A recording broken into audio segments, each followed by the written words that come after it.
लकल हम्द या अल्लाह अस्सलातु वस्सलामु अलैका या रसूल अल्लाह अम्मा बाद। सिलसिला है नाजरीन के सवालों के जवाब देने का। एक ये सवाल है कि बेटी की परवरिश और बेटी का ख्याल रखना, उसकी तरबियत पे ख़र्च करना, बेटी की परवरिश करना, इसके फ़ज़ाइल क्या है, इसकी बरकतें क्या है। आइए तवज्जो के साथ सुनिए। खुदा के वास्ते बेटियों की कदर कीजिए। अल्लाह के प्यारे हबीब सल्लल्लाहु तआला अलैहि वसल्लम ने बेटियों के बारे में जो इरशादात अता फरमाए हैं उन्हें सुनिए और गौर कीजिए। पहली हदीस पाक सुनिए। आका करीम अलैहिस्सलातु तस्लीम का फरमान है, बेटियों को बुरा मत समझो, बेशक वो मोहब्बत करने वालियां हैं। बेटियां वालिदैन से भी मोहब्बत करने वालियां हैं और वालिदैन के मुतअल्लिकीन से भी मोहब्बत करने वालियां हैं। मुस्नद इमाम अहमद जिल्द 6 सफ़ा 134 हदीस नंबर 17378 है।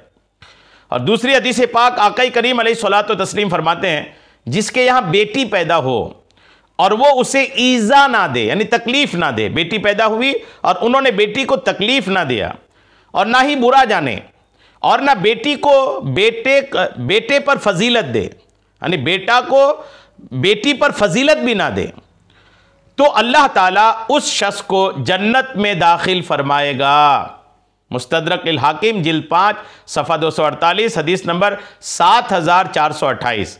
यानी किसी की बेटी पैदा हुई, उन्होंने बेटी को तकलीफ नहीं दिया, सताया नहीं, परेशान नहीं किया, पहली बात। और दूसरी बात, अपने बेटे को बेटी पर फजीलत ना दे, यानी बेटा को ज़्यादा तवज्जो ख्याल रखने में, कोई सामान दिलाने में, सौदा दिलाने में, जो कुछ भी मामलात हैं, अगर बेटा को फजीलत नहीं दिया, बेटा को बरतर नहीं रखा, बेटा को ऊपर नहीं रखा, बल्कि ख्याल रखा दोनों की बराबरी के साथ, तो आका करीम फरमाते हैं कि ऐसे शख्स को अल्लाह करीम जन्नत में दाखिल फरमाएगा। और तीसरी हदीस पाक सुनिए। हदीस पाक है, जिस शख्स पर बेटियों की परवरिश का बोझ आ पड़े, यानी जिस शख्स पर बेटियों की तरबियत का बोझ आ पड़े और वो उनके साथ हुस्ने सुलूक यानी अच्छा बर्ताव करे, तो ये बेटियां उसके लिए जहन्नम से रोक बन जाएंगी, यानी ये बेटियां उनको जहन्नम में जाने से रोकेंगी। मुस्लिम शरीफ सफ़ा 1084 हदीस नंबर 6693। इसी तरह बेटियों पर मोहब्बत और शफ़क़त उभारने वाली बहुत सारी बातें हैं जो अल्हम्दुलिल्लाह सुननी चाहिए, पढ़नी चाहिए।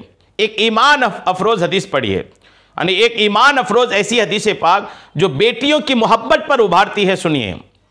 जो बाज़ार से, नबी करीम इरशाद फरमाते हैं, जो बाज़ार से अपने बच्चों के लिए कोई नई चीज़ लाए तो वो उन यानी बच्चों पर सदका करने वाले की तरह है, और उसे चाहिए कि बेटियों से शुरू करे, क्योंकि अल्लाह ताला बेटियों पर रहम फरमाता है। और जो शख्स अपनी बेटियों पर रहमत और शफ़क़त करे वो खौफ खुदा में रोने वाले की तरह है, और जो अपनी बेटियों को खुश करे अल्लाह ताला बरोज़े क़यामत उसे खुश करेगा। फिरदौसुल अख़बार जिल्द 2 सफ़ा 263 हदीस नंबर 5830। सुभान अल्लाह। गौर कीजिए, इतने फ़ज़ाइल हैं, इतने फ़ज़ाइल के बाद भी बेटी की पैदाइश को कोई अगर मनहूस समझता है तो वह ख़ुद मनहूस है। बेटियों में कोई मनहूसियत हरगिज़ नहीं है। उम्मीद है बात आपको समझ में आ गई होगी। अल्लाह करीम हम सबको शरीयत के तमाम मसाइल सीखने, समझने और उस पर अमल की तौफ़ीक़ अता फ़रमाए।